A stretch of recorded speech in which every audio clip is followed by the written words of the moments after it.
أكبر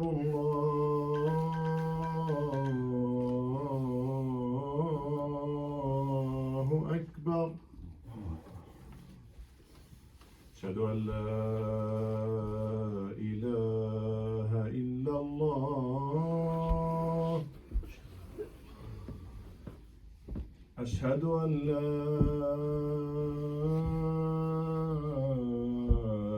إله إلا الله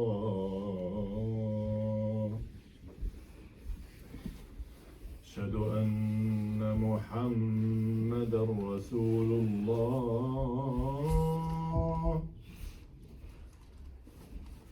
أشهد أن محمدا رسول الله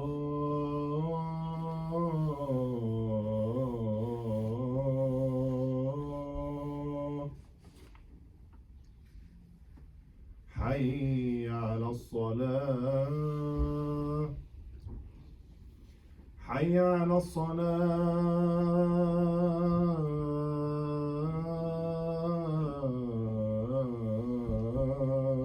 الصلاة حي على الفلاح حي على الفلاح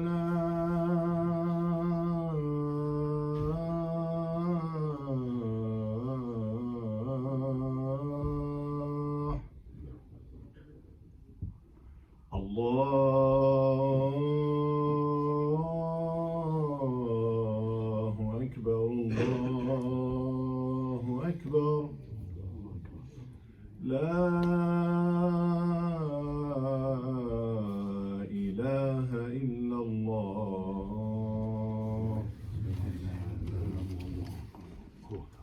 السلام عليكم. الحمد لله نحمده ونستعينه ونستهديه ونستغفره ونؤمن به ونتوكل عليه ونعوذ بالله من شرور أنفسنا ومن سيئات أعمالنا من يهده الله فهو المهتد ومن يضلل فلن تجد له وليا مرشدا ونشهد أن لا إله إلا الله وحده لا شريك له له الملك وله الحمد يحيي ويميت وهو على كل شيء قدير يا ربي لك الحمد كما ينبغي لجلال وجهك وعظيم سلطانك ونشهد أن محمد رسول الله قد بلغ الرسالة وأدى الأمانة ونصح الأمة فكشف الله به الغمة وتركنا على المحجة البيضاء ليلها كنهارها لا يزيغ عنها إلا هالك فصل اللهم وبارك على سيدنا محمد وعلى آله وأزواجه وأصحابه وأتباعه ومن اتبعهم بإحسان إلى يوم الدين. أمرنا الله سبحانه وتعالى في القرآن الكريم فقال يا أيها الذين آمنوا اتقوا الله حق تقاته ولا تموتن إلا وأنتم مسلمون. We all bear witness and testify that nothing in this world is worthy of complete submission and obedience except Allah subhanahu wa ta'ala. We bear witness and testify that Allah is one with no partners and no sons. He is the first, so there is nothing before him, and he is the last, so there is nothing after him. We bear witness and testify that Allah is one, and all gratitude and glory and thanks are due to Allah alone, subhanahu wa ta'ala. We bear witness and testify that Sayyidina Muhammad sallallahu alayhi wa sallam was sent as a messenger of Allah, sent as a seal of the prophets, sent as a rahmatan lil alameen, sent as a mercy to all of the worlds, jinn and mankind.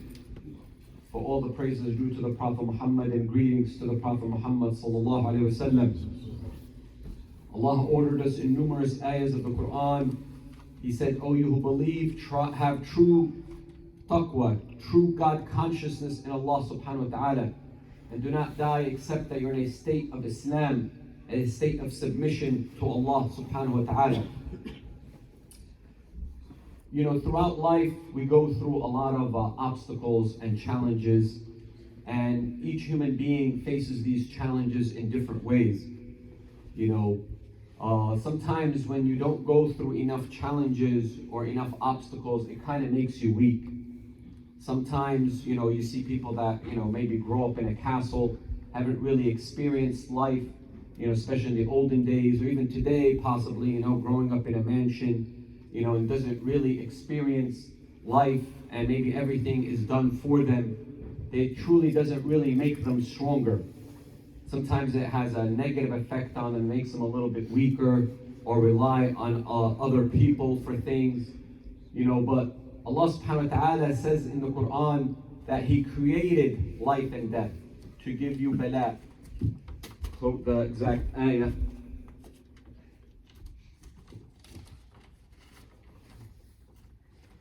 الذي خلق الموت والحياة ليبلوكم أيكم أحسن عملا. That Allah subhanahu wa ta'ala actually created death and life to test you, to see which one of you is best indeed. And when we look to the word bala sometimes means it could be kind of a challenge, it could be some type of musibah, it could be some type of pain or struggle that you feel. And in other ayahs, sometimes the word bala means to kind of test you or challenge you. So that is the definition of bala, and I got a really good definition at a very young age when I was in the masjid in Union City for the word bala. He said, picture, it's something that the Arab used to do to swords. They used to yabli safe, used to burn the sword, sharpen the sword with rocks, and burn it to make it stronger and sharper. So when they would face the enemies, it would cut right through them. And that's what sometimes bala does to us when you are faced with a challenge or a problem or a musibah. It's meant to make you stronger. So really, I guess the first question would be, how do you face your challenges? Is your first reaction worry, anxiety? Some people completely collapse and crumble. So this is kind of the first question, is when you are faced with a challenge or you are faced with a bala, sometimes, even going to work in the morning, you spill some coffee on your clothes, or you have a flat tire and you're like, oh, okay, my day's gonna be all messed up. This is the beginning of my balwa for the day. So what is your reaction? And a lot of times it starts with your mentality. If you are always accepting failure and you are always pessimistic, تتوقع الهبوط وتشاؤم, if you're always in that state of pessimism, then guess what's going to happen? That's what's going to happen to you. But if you have tafa'ul and you have high hopes, then things are gonna change. And sometimes, you need to talk to yourself a little bit, whether it's out loud, whether it's saying it in your mind, no, I'm gonna have a good day. No, things are going to go okay. We're planning this big event, things are gonna go okay. Having that positive mental attitude is very important in any act that you do. And then sometimes, yes, along the way you are faced with some obstacle. But this is where you really are supposed to learn from this. If something happens to you, you could use this as a challenge, yes, or is this an opportunity to propel me? This is an opportunity for me to become even stronger. So it really comes back to your perception of what is your view on life. A lot of times people's just view on life is very dark. And that person, their whole life, is always in a state of shaqa, state of complaining, and then there's others that are just positive all the time, very optimistic. I remember, I'm part of American Muslims for Palestine. I remember, one of our, executive leaders gave a Khotbah or a lecture in the masjid, and it was full of, the obstacles that the Palestinian cause is facing, from the Bahrain and Emirates signing Israeli deals and compromising, or whatever you want to call it, and a lot of negativity. And I know maybe us as Muslims, we have been always sold Khotbah, get up on the minbar, or get up in stage, or get up in front of a rally and always sell us false dreams. Maybe he wanted to bring us back to reality a little bit, and just say things are not looking good and things are not that positive. And he kind of ended with that. And I was like, Ya Doctor, you kind of left everybody in a state of misery. You know what I mean? Was there no positive? You have to sometimes see the positive out of everything. Even like I said, he's like, you're kind of right. Maybe just we got used to too much positive talk and no action. Yes, that's true. But I was like, there's still some hope, and you have to leave somebody with hope, and we want to be part of that change. And I said, even if you see all these, Arab countries selling out, you could look at it as a sign of Allah subhanahu wa ta'ala is filtering out the good from the bad, filtering out who are our friends and who are working against us. So in a way, that's good. These countries have really never helped too much as far as governments are concerned. Maybe the people's is a lot different, but as far as the governments, so there has to be some positive out of it that we can learn and gain from it. So that's even when something that is unpleasant that happens to you, you have to use it as an opportunity to learn and grow, and not just sit there and cry and complain about it, and then see what kind of solutions you can come up with. Even like today, I went, ordered, some bagels, 6 bagels, told the guy twice, 6 bagels, gave him different bagels, and I go home, 6 bagels, we're 6 in the family, and he puts in 3, and I'm grabbing the bag, and I'm like, why did he put in a small bag? Is he trying to save on the bag? I get home, and it's 3 bagels, and we're 6. So I could have got mad, upset, but I used it as a learning opportunity that, this is my fault. I should have checked the bag, make sure it had enough food for everybody. So everything you could just cry or complain about it, or you can use it as an opportunity to learn and grow for the next time. Even when it comes to money sometimes, sometimes you're doing some work on your house and you get a person, maybe a contractor that's not as experienced, and he ends up doing the job and not doing it as good. And you save $500 here, and then you end up paying $1,000 later because the problem got worse. He just put a Band-Aid on the problem.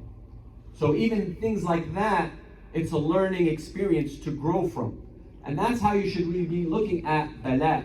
This is an opportunity to make me stronger and sharper. This is not something where I'm supposed to fail and be in misery and have shu'um. Ash-shu'um ukhtul kufr. Having pessimism is the sister of kufr.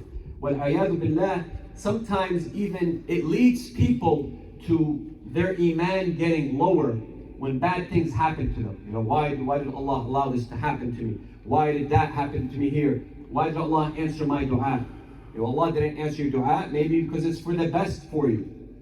Maybe you didn't work hard enough. Maybe it will come to you later on in life, or maybe Allah subhanahu wa ta'ala will save that for you, inshallah, in the afterlife.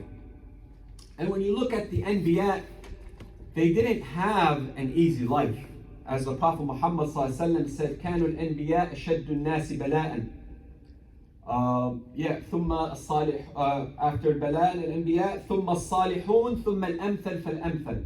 So the Anbiya had the most obstacles, the most challenges, and after the Anbiya was the Salihun, the righteous people, and then the people like them. So the prophets, if we look at the Prophet Muhammad's life, he had a very rough life, from getting the da'wah, from obviously losing, if you start from the beginning, losing his parents, to his people, his own uncles not accepting the message, to trying to kill him, to having to leave the most beloved point on earth to him. It was a very rough life, but that's what made him the strongest and the most influential person on the face of the earth, and the most successful at the same time. So how about us? You got to go through some trials and tribulations and be tested and see what your reaction is going to be, and hopefully you can learn from it. As Allah subhanahu wa ta'ala says, وَلَنَبْلُوَنَّكُمْ بِشَيْءٍ مِّنَ الْخَوْفِ وَالْجُوعِ وَنَقْصٍ مِّنَ الْأَمْوَالِ وَالْأَنفُسِ وَالثَّمَرَاتِ وَبَشِّرِ الصَّابِرِينَ. That life you're going to go through some trials and tribulations from fear and hunger and losing money and even losing people and crops, and give glad tidings to the sabirin. Now we translate sabr as patience, has a meaning of patience, but sabr is more fortitude. وَالصَّبْرَ عِنْدَ الْمُصِيبَةِ الْأُولَى. To have the patience or the fortitude is as soon as the problem hits you, is when you need to have the sabr right away. Not after you yell and scream and get angry and let your anger get the best of you. You need to display that sabr as soon as the musibah hits you. Even if somebody is challenging you, somebody's insulting you, do you want to get into that type of argument or fight with them? And they're using very vulgar language.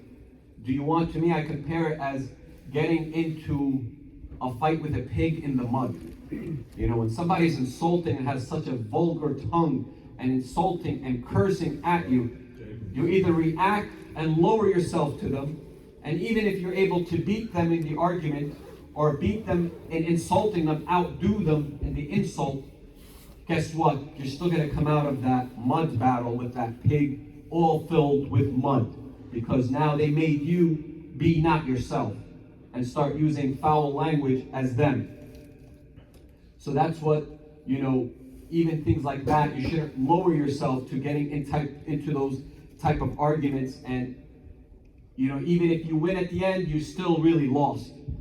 So you have to, even when that person is insulting and challenging you and cursing you out, that's where you need to have some fortitude and not lower yourself. Have some sabr. As soon as those insults are coming in, that's where you really want to display, your sabr and your great behavior and great akhlaq. And even if a musibah happens, loss of money, loss of wealth, loss of lives, you want to still show that fortitude and not react right away. Have a little bit patience. You lost your job, business is not going well. This is where we need to see what you're all about. This is where you see when in ma'dan, what kind of raw material is that person made from. Because as the Prophet Muhammad sallallahu alaihi wasallam, he taught us, عَجَبًا لِأَمْرِ الْمُؤْمِنِ إِنَّ أَمْرَهُ كُلُّهُ لَهُ خَيْرٌ وَلَيْسَ ذَلِكَ لِأَحَدٍ إِلَّا الْمُؤْمِنِ إِنْ أَصَابَتْهُ سَرَّاءٌ شَكَرَ فَكَانَ خَيْرًا لَهُ وَإِنْ أَصَابَتْهُ ضَرَّاءٌ صَبَرَ فَكَانَ خَيْرًا لَهُ. That a mu'min, whatever happens to them is for the best for them. If something good happens, they show gratitude. If something unpleasant happens, a darra, he has patience. He displays patience. So that's really, what is your reaction as soon as the thing is happening? Even if you're getting into an argument with your spouse, right? They might throw some words at you, they get you really upset, cause you to react, you know what I mean? Cause you to have a big fight and leading to bigger things and getting family involved and all of these things. And maybe you're in front of your children and you're having this big fight in front of your children and you can't control yourself. It might even lead to a level of getting physical. But that's where your sabr is necessary. You have been given a bala.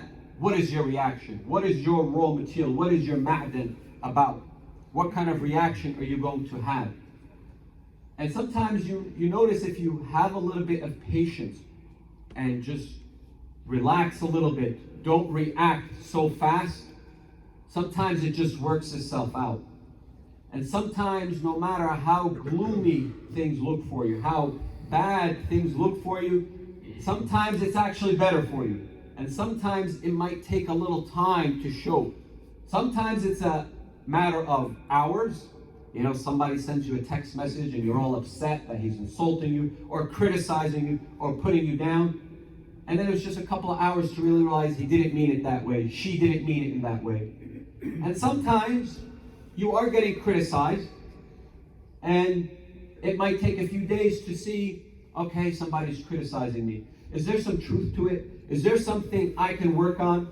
Not to say that person should be criticizing and insulting you, but maybe there is some truth to it, or else you wouldn't have been offended in the first place. So maybe there is some little truth to it, that maybe there is something I can work on. And this sometimes is just between you and yourself. This is something I need to work on. Maybe there's some truth to it. Maybe there's some room for improvement. Same thing if I'm having an argument with my spouse. We're both going at it. Usually it's the same exact issues all of the time. Maybe there's something I can learn from this. Maybe there's something I can grow. Because that's what bala does. When you have bala and you have trials and tribulations, it does two things to you. You're either going to get bigger and stronger and grow. It can even be a test or a trial in your iman. You're either going to grow in iman or you're going to go down in iman. Same thing even in life. You're having contesting, you and your spouse. You're either going to grow from this and get stronger because now you're speaking a little bit more of what's on your mind. And now you can address these issues, these outstanding issues that need to be addressed in a professional, in a calm manner. And then maybe even the first time it's not fixed in a calm manner, but you know what? We're letting a little bit of steam out. Now we can little by little start to address these issues and come out stronger from it. Just like when you're running a business, you go through some things that are working, some things that aren't working, and then you come out stronger. But sometimes what happens to people is they just completely collapse and completely have yes, and they quit. So that's what you cannot quit. You have to just keep going. When you look at bala from that perspective, that this is meant to get me stronger, this is meant to get me sharper, you will grow and become much stronger from it. It's like in a game of sports. Do you want to play with somebody that's not that good and beat them all the time? Or do you want somebody a little bit challenging to get you a little bit stronger and better? Same thing with people, our interactions. Sometimes people are going to throw things at us, even family relatives. You take the good, leave the bad, but hopefully if there is some truth to it, it gets me stronger. And this is how the Sahaba went through the most, and that's why they are the best of people, and the prophets. They went through the most in life, and that's why it developed their character. It developed them as human beings. It made them better, not just for themselves, for the people around them as well. And you can also use those trials and tribulations and the bala that you get touched with to not only benefit and get stronger yourself, but also help people around you. It's like a child who needs to touch the fire. They see fire, they're 1, 2 years old. They see the stove on, they want to touch it. The best thing is obviously us teaching them not to touch it, to not burn, but sometimes they have to touch it, get burnt to learn from it. As long as they learn, that's good. Obviously this is not the best of examples, but in life in general, sometimes your elders are giving you the advice to not fall into these trials and tribulations and failures. And sometimes we don't learn. You learn when you actually go through the problem, but as long as you become stronger out of it, then it sharpened your skills, and that was good for you because it made you stronger for yourself and your family and your friends. أقول قولي هذا واستغفر الله ولكم.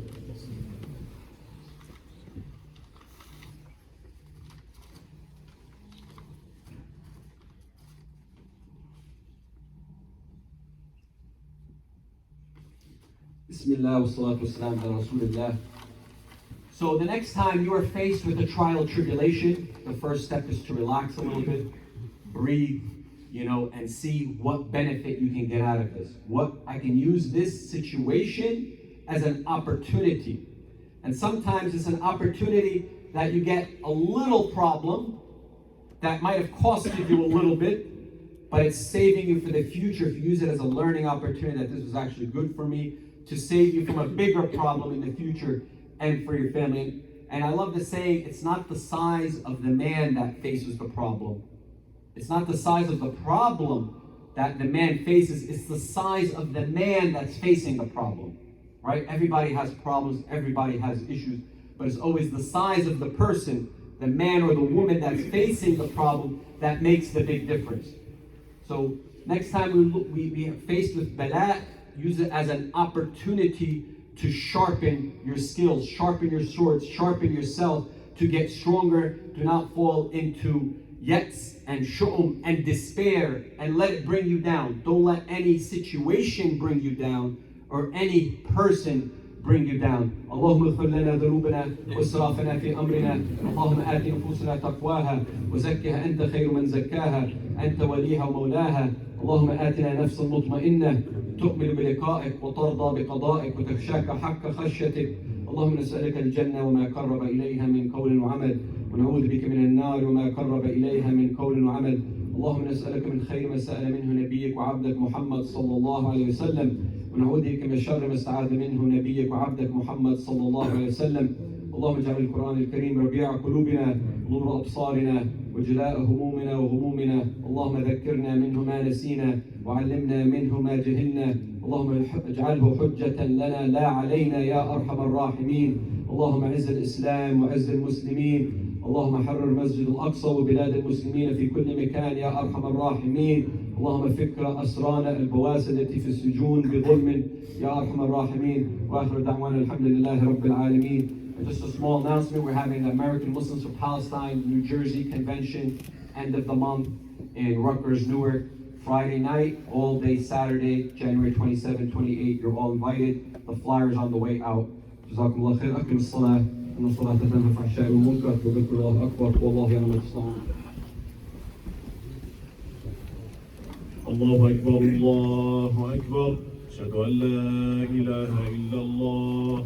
أشهد أن محمدا رسول الله. حي على الصلاة حي على الفلاح. قد قامت الصلاة قد قامت الصلاة. الله أكبر الله أكبر. لا إله إلا الله. استووا استقيموا يرحمكم الله. صلوا صلاة والدعاء.